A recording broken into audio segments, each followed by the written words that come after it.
bantu baseBhayi niyazi ngoba uThixo ufuna simkhonze ngobungcwele. Itsho phambi kuLuka chapter 1 khangela verse 73, 74, 75 uthi uThixo ufuna simkhonze ngobungcwele yonke imihla yobomi bethu. Haleluya, simkhonze ngobungcwele. Hayi uba uthi hayi akunandaba ngoba ndinxibe ntoni uThixo ufuna inhliziyo yakho kuphela. Hayi Thixo ufuna loo nhliziyo yakho, ufuna nomzimba wakho ube ngcwele, ube ngcwele nomzimba wakho. Haleluya. Ewe tohamba shem ubungayazi ngoba nami ndingayazi, kodwa namhlanje uzaba netyala ngoba wazisiwe. Namhlanje uxela inyaniso oba uThixo ufuna ukhonzwa kanjani na. uThixo ufuna simkhonze ngobungcwele yonke imihla yokuphila kwethu ebomini. Haleluya. Siyazi uba heyi wonke umuntu usezawufa phezu komhlaba, sonke sizakufa, sonke siseza kuma ematyaleni. Thixo usezasigweba sonke ngabanye ngabantu. Uvile ke namhlanje emthunjini iindlebe zakho bezinetyala ngoba uvile, ngoba uvile. Ungcono uma ungavanga kodwa uvileke, uvile namhlanje. uThixo wethu ufuna simkhonze ngobungcwele yonke imihla yokuphila kobomi bethu. Eyi silahlekisiwe bona nje, iinkokheli zethu zisilahlekisile. Kunjalo nje awuzongagwetywa, awuzothi hayi ndilahlekiswe ngumfutsi wami.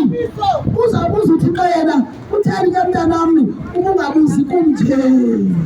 Ngobuzisile kum, xa ungaqondi ngobuzisile bendiyakukuphendula. Ngoba abefundisi bethu Nkosi yami abaninzi basilahlekisile. Ndinosizi ngabo bonke abasebemkile ngoba abamkileyo ngoku abasophinde babuye bazolungisile iziteksi zabo. Nina nisahleliyo nisaphila lithamsanqa ngoba nizaliva iqiniso okoba nimele niphile kanjani. Umntu ngamnye ke mntasekhaya uyaziphilela, uyazilulela ngokwakho, uyazithuzela okoba wena ufuna ukukholisa uNkulunkulu na okanye ufuna ukukholisa abantu na. Khona loo nto ufuna ukuphisa abantu. Heyi ixesha liphelile, liphelile ixesha. Sabona izinto ezimbi ezenzekayo phezu komhlaba, zibonakalisa ukuthi ixesha liphelile. Hayi liphelile ixesha. Ulowo nalowo ufuna kakhulu benenhliziyo yakhe amxelele uThixo babawo ndifuna wena kule mihla yami isasele, ndifuna wena Nkosi yami, ndifuna ubuso bakho. uNkulunkulu ngeke azifihle kuwe.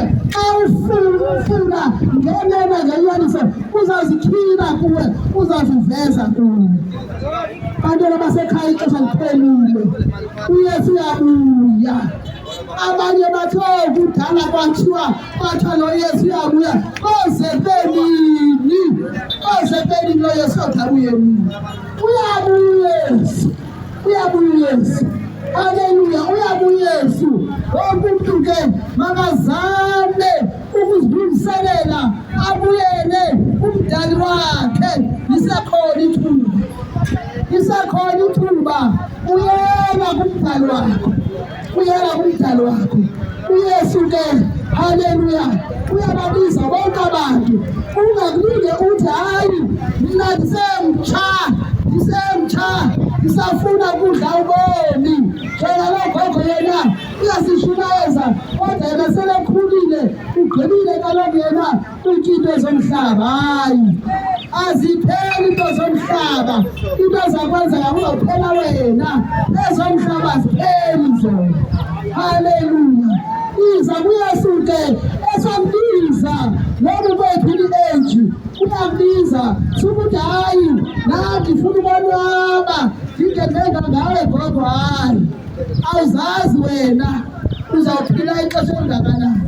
Sonke uThixo usanisabela, omnye uphila iminyaka enga, omnye uphila iminyaka enga.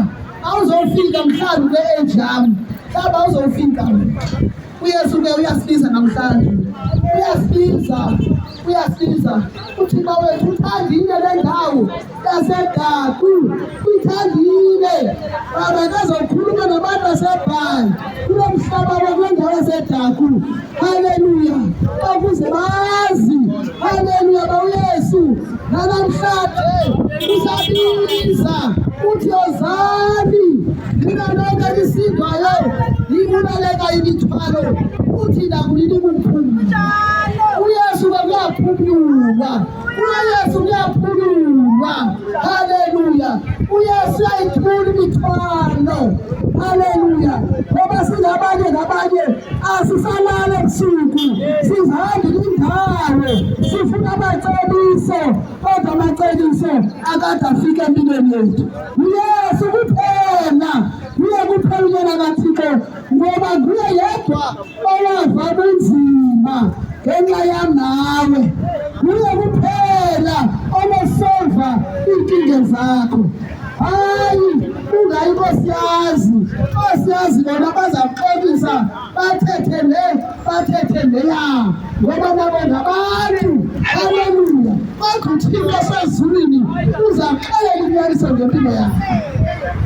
Uzakuthula umthwalo wakho uYesu. uYesu ngumthuli wemithwalo. Uba umthwalo uxakene nawo iza nawo kuYesu. Suhamba ubalisele abakhelwane bakho ngoba abakhelwane bakho bazawuthatha iindaba zakho behlekise ngazo baphunge ngazo. Akho katsika kinge bazayisolva lakho. Iza kuYesu.